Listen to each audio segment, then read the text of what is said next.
मणिपुर की मुख्यमंत्री ओरंब Shri नोंथोमम villain February 4 Raj Bhavan चतुना फम थादोकबगी से पिसिनख्रब मतुंगदा बीजेपी के अनबो मुख्यमंत्री अमा खननब कन्न होटनकी अदुबु मुख्यमंत्री ओइनिंगबा एमएलए कया सोंथोरकपदगी चपचाबा अमा खनबा ngamdana लेकी फेब्रुआरी 12 दा संविधान की चटनबी मतुंग इना ममांगी विधान सभा फमबगी मतमदगी था 6 सुरक्तुना तंगाई फदना फेब्रुआरी तांग 19 दा राष्ट्रपति शासन थमलकबा ताकी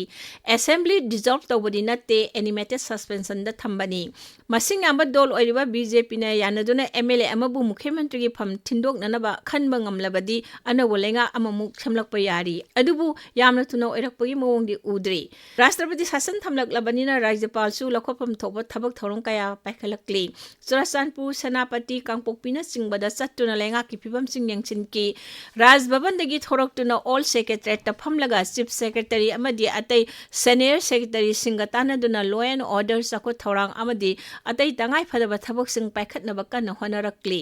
राज्य असिदा था 18 हेना लेरकलिबा इरांग असि लाक्सिनदुना इंग तप्पा पुरकनबा होटनबदा हेना पुकनिंग चंगली फेब्रुआरी 13 ता सु तौनरिबा कुकी लालहौलुप सिंगी मनुंगदा अमा ओइरिबा कुकी नेशनल आर्मी केनेगी काडर तरेट खुसु खुलाइगा कोनना फारे हाइदुना ममिंग माथा अमदि खुलाइ सिंग पाउसेदा फोंगनरकी राज्यपाल अजय कुमार भलाना फेब्रुआरी तांग 10 दा उंखतनरिबा नाकल अनिमकी नहासिंगदा आइना यादबा मोंगदा पाइरबा खुलाइसिंग सरेंडर तौनबा अपील तौकी इरांग असिना मरम ओइरगा मणिपुर की सिंग अमसुंग तम अनिमक्ता लैरिबा मियांग पुंबा अवाबा कया मायोकनदुना लाकली मरम असिना तंगदु लैताबा फिबम पुरक्तना महौसागी पुंसिदा हंजिलहनबा यंगथिनबगी थबक थादोक्तना इंग तप पुरकनबा होटनसी हाइकी हिरम असिगा मरी लैनना मणिपुरदा खुंदारिबा मियामसिंग मरुआइना चिंग अमसुंग तमदा लैरिबा नहा खुदिमंगना राज्यगी खुलाई पैफम यावना तोंगान तोंगानबा मफमसिंगदगी लाखिबा अमदि आइना यादबा मवोंगदा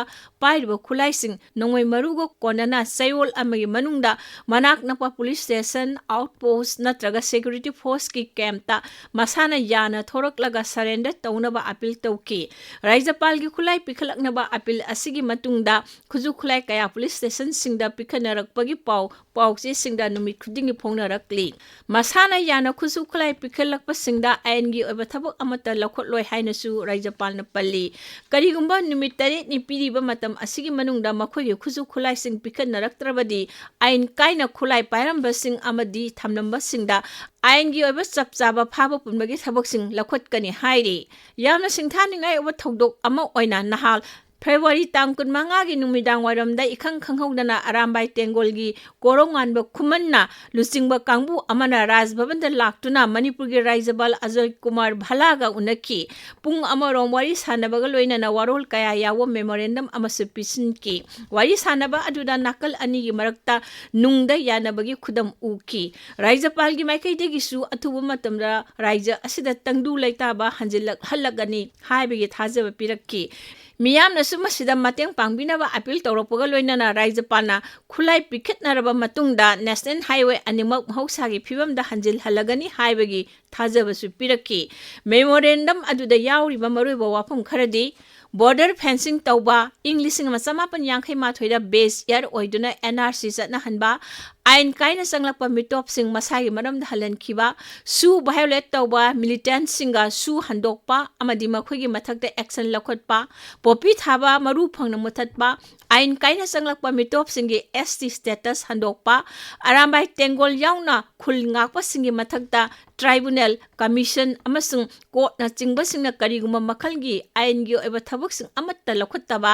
फाबा पुनबा तौदबा चिंग अमसुंग तम अनिमक्ता MLR अमदि LR एक्ट 1950 असि सब मानना चटनाहनबा मैतैबु हाना ST ओइरंबा अदु अमुक हाना ओहेलु हाइबा वाफमसिंग यावरी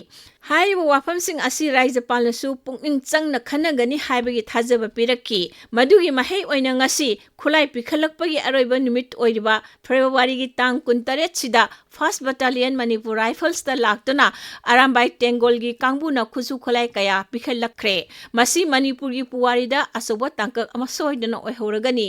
नाकल अमरोमदा नुपी लुप कया अमदि अतै लनाई लुप कयाना तंपाक्तदा खुलाई लखुटपना कानरोय सिंगी कांगबुदगिसु आइना यादबा मोंगदा लाखिबा अमदि पाइरिबा खुलाई सिंग लखुटकदबनी मदुतता मणिपुरदा इंग तप्पा फिवम लाक्पा ngamgani हाइना फोंदोकनरी ꯃꯁꯤꯃꯛ ꯔꯥꯖ꯭ꯌꯄꯥꯜꯅꯁꯨ ꯁꯣꯏꯗꯅ ꯄꯥꯡꯊꯣꯔꯛꯀꯅꯤ ꯍꯥꯏꯕꯒꯤ ꯊꯥꯖꯕ ꯆꯥꯎꯅ ꯊꯝꯂꯤ꯫